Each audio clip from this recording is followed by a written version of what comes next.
the differences between dogs and cats. There you go. You know, something. So there's dogs, you get dogs, you know, woof, woof, and the cats. Totally different. And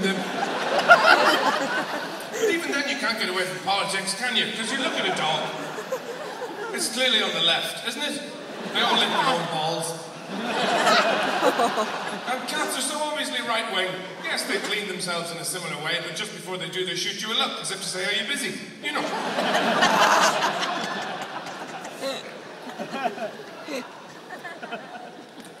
You know what your views are, and you know where you are in the class system anyway. It's all about how much time you spend with your parents. The less time you spend with your parents, the posher you are. Because when you're about 1.5, they come up to you and they go, well done you, you're going to boarding school in Argentina. And if you're poor, you're just around, you know, you're crawling out of the bag of potatoes into the washing machine, you're swinging off your parents' cigarettes as they have sex. You're there. These are not important issues. And neither is sexuality, neither is your sexual orientation in a major way. I mean, you know, it's just a part of you. I get confused about some of it, though. I get confused about guys who get to their 30s who then realise they're gay. How can you not know by then? It's quite simple, you know. If you get to 30 and you still take a small size in trousers, you're a gay person.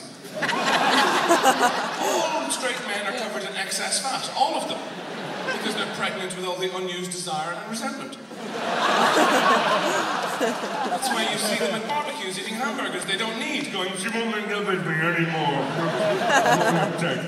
Maybe it's because you're full of hamburgers. Shut up, you hate me as well, everybody hates me. There's a butterfly grill it. Men express themselves through grilling. In a way that well, I don't know what the equivalent for women is.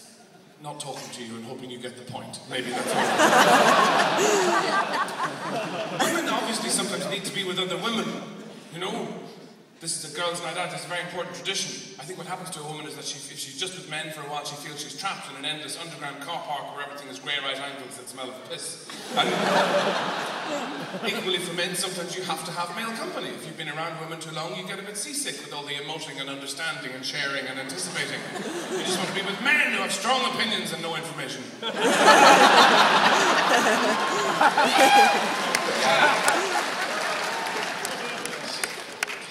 I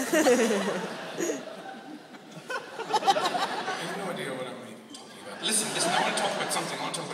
I'll tell you about something. Here's another thing that comes out of the dark, okay, in where I'm from. And I think you do it here for different reasons. Well, actually, it's probably the same the world over. Dinner parties. This is a thing that happens later in life. You don't really do it so much when you're in your 20s and so on, but it's a thing you have to do when you get older. And it's awful. Of course, it's a woman's idea of a good time. Because what happens, it's a continuation of when she was a child and she was feeding buns and ginger ale to teddy bears. In the same way that when you're a boy, you're pushing another boy's face in the muck, and then you grow up and you're in a boardroom pointing at a graph going, no, John.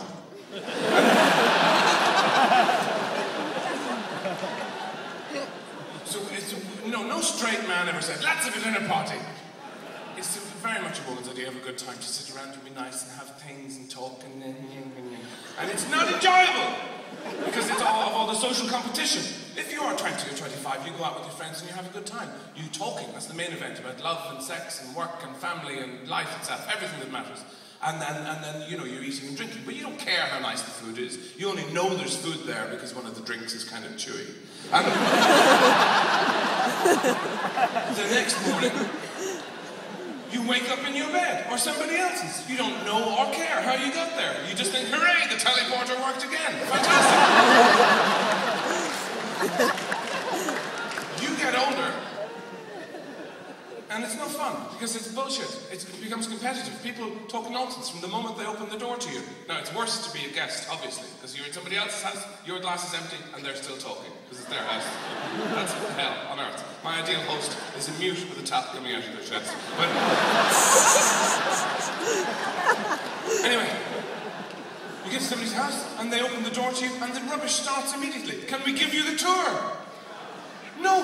Lady came out because she's sick of looking at me, okay?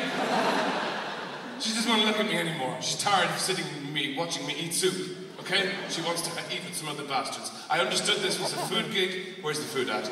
I have a house full of shit myself I never look at. I certainly don't want to see yours, okay? Where's the food? But because this program, MasterChef, has warped everybody's minds, it's uncomfortable. People compete with what they give you. I didn't know people did this in their own homes. We went to somebody's house and they brought out fucking starters. I had a panic attack. I said, is that all we're going to eat? Really? This is a prawn pole dancing on a breadstick. Where's the food?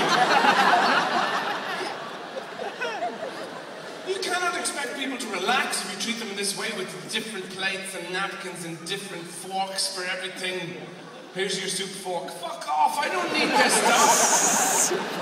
It's about talking. The food is incidental. If you want to relax people, you give them something simple. You know, here's an Irish classic recipe, okay? From my grandmother, who's a very beautiful, spiritual person. What you do is she always used to say, it doesn't matter how big the fucker is, they all have a neck. So you another thing she used to say was, never get involved with more than 11 people sexually at one time. They all have different tastes. You lose it, you forget it. Another thing she used to say quite a lot was the quickest way to start your own religion is kill something big and make up a catchy song about it. Anyway, you get a chicken, okay? Get a chicken. Don't mess around with starters. Just get little things people like, you know?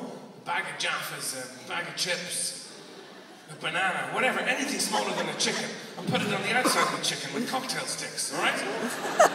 And then you put a chocolate cake inside the chicken. Everybody works from the outside, they don't have to get up and get different forks. You think it's time to go home and you can go, surprise, ha-ha!